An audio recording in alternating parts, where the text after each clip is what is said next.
அனைவருக்கும் வணக்கம். ஜோதிடர் சுபாஷ் ராயப்பன் பேசுகிறேன். இந்த பதிவில் மகர ராசி அன்பர்களுக்கு 2024 வருடம் ஜூலை மாதம் 7ஆம் தேதி வரை கோச்சாரத்திலே 9 நகரங்களுடைய சஞ்சார நிலையில் வைத்து பொது பலனாக காண்போம். மகர ராசி அன்பர்களுக்கு இந்த பதிவு பயனுள்ளதாக இருக்கும். கடைசி வரை முழுவதும் பார்த்து பயன்பெறுங்கள்.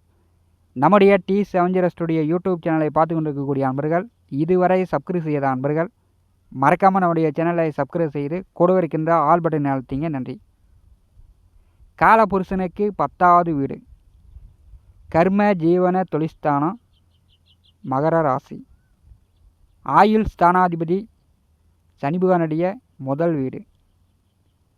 மகர ராசியில் பிறந்த அன்பர்களுக்கு 2025 வருடம் மார்ச் மாதம் 29ஆம் தேதி வரை உங்களுக்கு வந்து 7.5 நாட்டு சனியில் குடும்ப வாக்குச்சனியாக திருக்கணித பஞ்சாங்கப்படி சனி பகவான் வந்து செயல்படுகிறார்.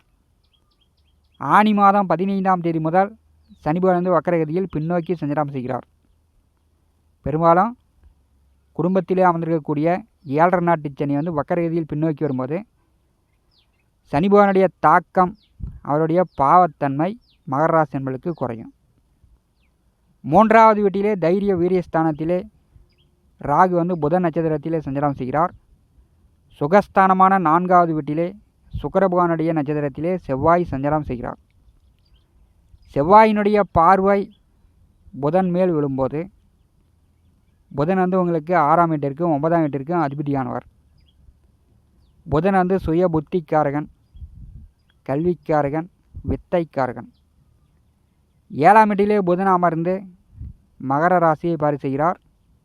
தனித்த புதன் மகர ராசியை பாரி செய்யும்போது நீங்கள் வந்து புத்திசாலித்தனமாக சுற்றம் அறிந்து யாரிடமா பேசாமல் உங்கள் வேலையை மட்டும் நீங்கள் பார்த்து கொண்டிருப்பது நல்லது.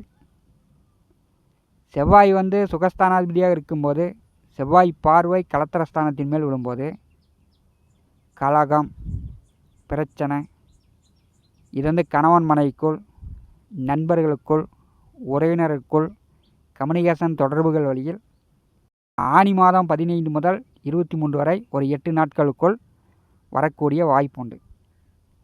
மகர ராசி அன்பர்கள் குடும்பத்தில் ஒரு பிரச்சனை வருது அப்படின்னா 100க்கு 80% பிரச்சனை உங்களால் மட்டும்தான் வரும். அதன் பிறகு தான் உங்கள் மனைவி, உங்கள் பிள்ளை. 7ஆம் இடம் கலத்திரஸ்தானம். அங்கே வந்து சத்ருஸ்தானாதிபதி புதன் வரும்போது மகர ராசி என்பளுக்கு எடுத்த உடனே ஒரு கலகம் குடும்பத்தில் நடக்கும். நீங்கள் வந்து தேவையில்லாமல் வெட்டுக்குன்னு பேசுகிற மாதிரி இருக்கும். மகர ராசி என்பளுக்கு கோபம் வந்துச்சுன்னா எதிரில் இருப்பவர்கள் யாராக இருந்தாலும் வாய்க்கு வந்தபடி பேசக்கூடிய அமைப்பு இவர்களுக்கு உண்டு. 2ஆம் வீட்டிலே சனி வக்கரகதியில் பின்னோக்கி வரும்போது நீங்கள் வந்து வார்த்தையை விட்டு குடும்பத்தில் குழப்பங்களை ஏற்படுத்தி விடாதீங்க. கணவராக இருந்தாலும் சரி, மனைவியாக இருந்தாலும் சரி, பிள்ளைகளாக இருந்தாலும் சரி, சுற்று வட்டார பகுதியில் இருப்பவர்களாக இருந்தாலும் சரி, சொந்த பந்தமாக இருந்தாலும் சரி, மாமன் மச்சானாக இருந்தாலும் சரி, சித்தப்பா பெரியப்பா பங்காளிகளாக இருந்தாலும் சரி, சுற்றம் அறிந்து நீங்கள் வந்து பேசாமல் இருப்பது நல்லது. குடும்ப உள் விவகாரங்களை மற்றவர்களிடம் பகிர்ந்து கொள்ளாதீங்க. உங்கள் குடும்பத்தில் 1000 பிரச்சனை இருக்கும். அதை போய் 3ஆம் தரப்பட்ட நபரிடம் பேசும்போது உங்களுக்கு தான் வந்து கெட்ட பெயர், அவப்பெயர். கோச்சாரத்திலே முக்கோட்டு கிரகங்கள் புதன், சுக்கிரன், சூரியன். இந்த முக்கோட்டு கிரகங்களில் எப்போதெல்லாம் சூரியன் சுக்கிரனை விட்டு புதன் வந்து முன்னாடி வீட்டிற்கு வருகிறாரோ அப்போதெல்லாம் கணவன் மனைவி உறவுக்குள், சொந்த பந்த நட்புக்குள் செல்கின்ற நற்காரியங்கள் நினைச்ச மாதிரி, எதிர்பார்த்த மாதிரி நல்ல முறையில் நடக்காது. மகர ராசிக்கு 5ஆம் வீட்டிற்கும் 10ஆம் வீட்டிற்கும் அதிபதியான சுக்கிரன் அஸ்தங்க நிலையில் சூரியனுடன் கூட்டணி சேர்ந்து சஞ்சாரம் செய்கிறார். இது வந்து பார்த்திங்கன்னா ஆனி மாதம் 15 முதல் 23 வரை ஒரு 8 நாட்களுக்கு புதன் வந்து சூரியன் சுக்கிரனை விட்டு முன்னாடி வீட்டுக்கு வந்து விடுகிறார். கடகராசியில் புதன் சஞ்சாரம் செய்யும்போது அங்கே வந்து அவருக்கு பகை. கடகம், விருச்சிகம், மீனராசியில் புதன் வரும்போது அவருடைய பலம் குறையும். சூரியன் சுக்கிரன் தனித்து 6ஆம் வீட்டில் இருக்கும்போது உங்கள் பிள்ளைகள் காரியமாக நீங்கள் திருமணத்திற்கு வரன் பார்க்க போகிறீங்களோ இல்லை உங்களுடைய பிள்ளைகள் காரியமாக எதற்கு சென்றாலும் அது வீண் அலைச்சலில் தான் மகர ராசி என்பதற்கு முடியும். ஏன்னா சுக்கிரன் அஸ்தங்க நிலையில் இருக்கிறார். சுக்கிரன் பலம் குறைந்து இருக்கிறார். கோச்சாரத்திலும் சரி சுய ஜாதகத்திலும் சரி இந்த மாதிரி அமைப்பு இருந்துச்சுன்னா திருமண தடை ஏற்படும். திருமணம் பல வருடமாக வரன் பார்த்து திருமணம் நடக்காமலே போனவர்கள் உண்டு. திருமணம் செய்தாலும் புத்திர பாக்கியம் தடைபடும். நல்ல வேலை நல்ல தொழில் வருமான தடை இந்த சுக்கிரன் சூரியன் கூட்டணி ஏற்படுத்தும். கணவன் மனைவி உறவில் கொஞ்சம் விரிசலை உண்டாக்கும். கூட்டு தொழில் கூட்டாளிகள் வழி கூட்டாளிகளுடன் சேர்ந்து வியாபாரமோ தொழிலோ வர்த்தகமோ கூட்டு தொழில் செய்து கொண்டிருப்பவர்கள் கூட்டாளிகளுடன் பகை விரோதம் வரும். சரியான கணக்கு வழக்கு வராது. உல்லாச பயணங்களில் மகிழ்ச்சி இருக்காது. மகர ராசிக்கு 6ஆம் வீட்டிலே சூரியன் சுக்கிரன் கூட்டணி சேர்ந்திருக்கும்போது நீங்கள் உல்லாச பயணங்களில் உங்கள் மனம் ஈடுபட்டாலும் அதன் மூலம் உங்களுக்கு மகிழ்ச்சி இருக்காது. வீண் கெட்ட பெயர் அவப்பெயர் வருவதற்கான வாய்ப்புண்டு.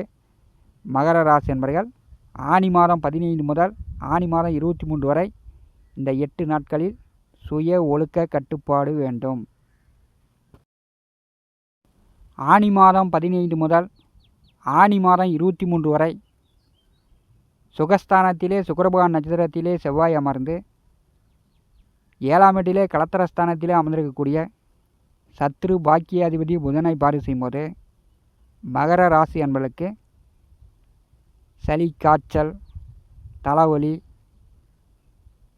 வயிற்று உபாதை வயிற்றுக்கடுப்பு நீர்க்கடுப்பு இந்த மாதிரியான சிறு சிறு நோய் நொடி தொந்தரவுகள் வருவதற்கான வாய்ப்புண்டு.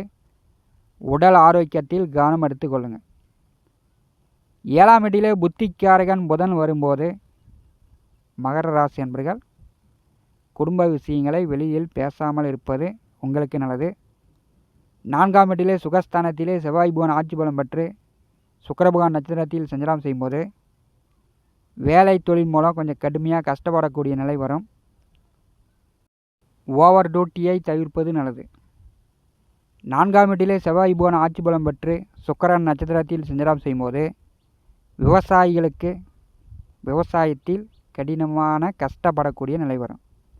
அதனால் முதுகு வலி கை கால் மூட்டு வலி இப்படி உடல் உழைப்பின் மூலம் உடல் அசதி ஏற்படுவதற்கான வாய்ப்புகள் ஆனி மாதம் 23 வரை அதாவது ஜூலை மாதம் 7 வரை காட்டுகிறது.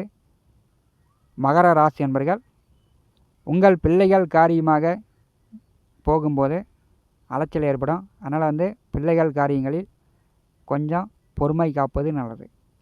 அது சுபகாரியமாக இருந்தாலும் சரி படிப்பு விஷயமாக இருந்தாலும் சரி ஏதோ ஒரு காரியங்களில் அதே மாதிரி வேலை தொழில் விஷயங்களில் புதிய முதலீடு செய்வது இந்த 8 நாட்களில் தவிர்க்க வேண்டும். இது மென்மேலும் உங்களுக்கு உடல் அலைச்சலையும் மனக்குழப்பங்களையும் ஏற்படுவதற்கான வாய்ப்புகள் உண்டு. ரோகிணி நட்சத்திரம் 2ஆம் பாதத்திலே குருபகவான் சஞ்சாரம் செய்கிறார். பூர்வ புண்ணியஸ்தானத்திலே குரு அமர்ந்து மகர ராசியை பார்வை செய்யும்போது குருபகவான் பாரி இருக்கும்போது எவ்வளோ பிரச்சனை இருந்தாலும் நீங்கள் அதையெல்லாம் தாண்டி முன்னேறி விடுவீங்க.